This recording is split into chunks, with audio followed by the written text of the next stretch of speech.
Hey there guys, it's Jesse with a supplemental video. You see, after the Hillsbrad overview, a lot of Alliance players were complaining about what appeared to be a lopsided view of Cataclysm and how the Horde was pretty much picking up everything. Well, it turns out that I had planned for this a while back.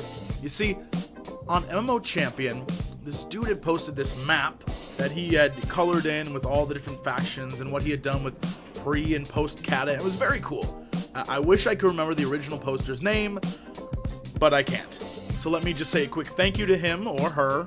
Just say I saw that and said, you know what, one day I'm going to use that. But when I started playing through the new zones, I realized that his assessment of the post-Cata regions was sort of wrong. So while Blizzard clearly has some zones that are uncontested, many of the contested zones are entirely left open to interpretation, and unless you played both sides, which I have, you wouldn't really know which way it actually goes. So I've decided to use his work along with my new maps to show you how Cataclysm pans out. First, let's take a look at his old map to show you sort of a setup of what's going on. Of course, red is Horde, pink is Horde leaning, blue is Alliance, light blue, teal, aqua, whatever it is Alliance leaning. Now, he had even done us one better and gone and marked unknown territories and put armies of both the Horde and Alliance and marked those as well, which is awesome. But this perfectly fits into what I was talking about with personal interpretation, especially for the armies. For example, I would have put an Alliance army in Hillsbrad and made it even, or I would have made Dustwallow more Alliance leaning, for example. Anyway, besides minor differences like that, pretty awesome job. It sort of serves as a background for what you're about to see. So let's look at the Eastern Kingdoms. You'll notice right off the bat, the map looks kinda different. That would be because nearly every unknown zone has been either incorporated into another zone, or completely removed, or turned into a zone you will play. Except for that one north of EPL, which I assume they're going to use at some point, because why else keep it? Also, notice Deadwind Pass is gone, and is now labeled as part of Duskwood. I know, right? I assume that's Blizz saying we're not touching that this expansion, so deal with it. But the same goes for Alterac Mountains, which is deemed a sub-zone of Silverpine and Hillsbrad now. And so there are quests that lead you there from those two zones. More importantly, the Twilight Highlands has been added, along with Vajir, Tol Barad, and Gilneas. Now, let's get to what you actually really care about, and that's faction control. As you can see in the north, the Forsaken have decimated South Shore and conquered Hillsbrad, and since Alterac is part of Hillsbrad now, I just gave it all to them. Again, personal interpretation. But as you can see, the Alliance do have a strong presence with the Wildhammer Dwarves and the Hinterlands, and a massive battlefront in WPL. In the middle and southern zones, let's face it, the Alliance has and always will rule those areas. Not to mention make it a pain for any non-flying Horde character to get around, and trust me, any Horde Shaman remembers the quest when you were like level 20-ish to go to Wetlands. Talk about awful. You also notice that while the Alliance may not be doing so well in the northern zones, the Swamp of Sorrows is heavily leaning their way, as both on the Horde and Alliance side of the zone, Stonard gets beat down.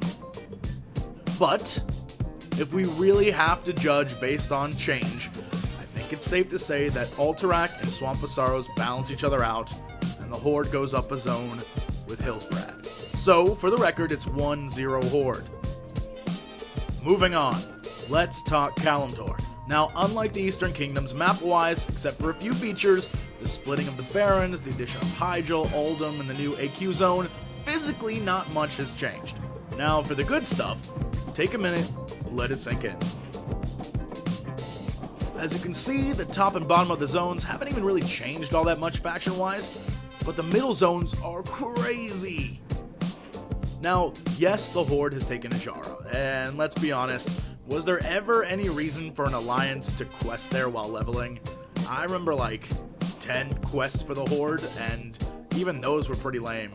So I guess it makes sense it goes Horde, but Northern Barrens, we'll just call that Barrens and say nothing has changed there, and no change in Durotar or Morgor. When it comes to contested areas, and which way they're leaning, first let's look at Thousand Needles, which has been so badly destroyed that to say any side has a slight lead is crazy, especially since it's filled with grim totems and cultists and all sorts of things now.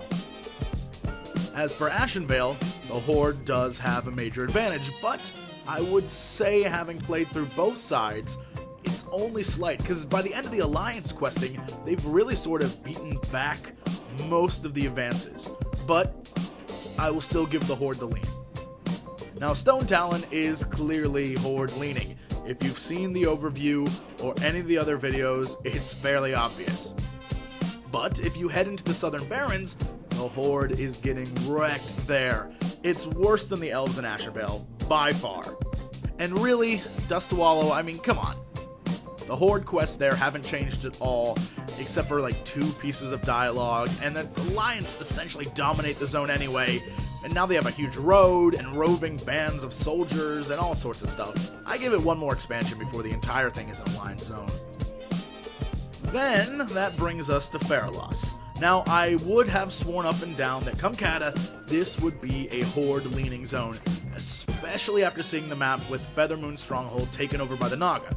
But I can safely say, if it wasn't for the 2 small Tauren outposts and like a little ogre questing hub, mind you, the Alliance is like 4 hubs plus a giant, massive fortress, I would have to call this uncontested for the Alliance. Chandra's Feathermoon leads a massive army to retake Feralos from the Horde, kill the Naga, protect the portal to the Emerald Dream, retake Dire Maul, all with the help of some really cool female Worgen. So definitely Alliance leaning. So let's tally it all up. We have 3 Alliance leaning zones, Horde gets 2 leaning with 1 new zone, so that gives them half a zone lead in Kalimdor.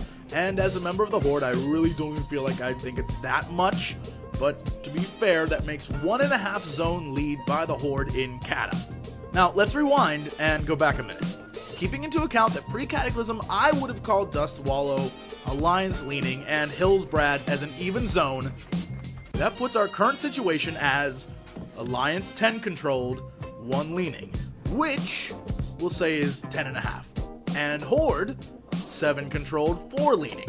And after combining the 4 halves gives us 2, which 2 plus 7 is 9, so really, right now in live, Alliance is up on the Horde by 1.5 zones.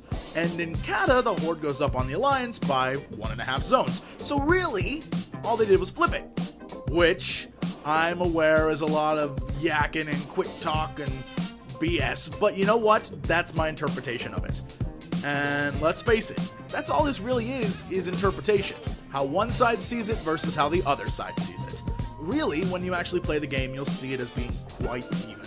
So I guess I'll end with the fact that while from Vanilla to Wrath, the Horde got to feel like the underdogs in this sort of ragtag band of misfits, guess what?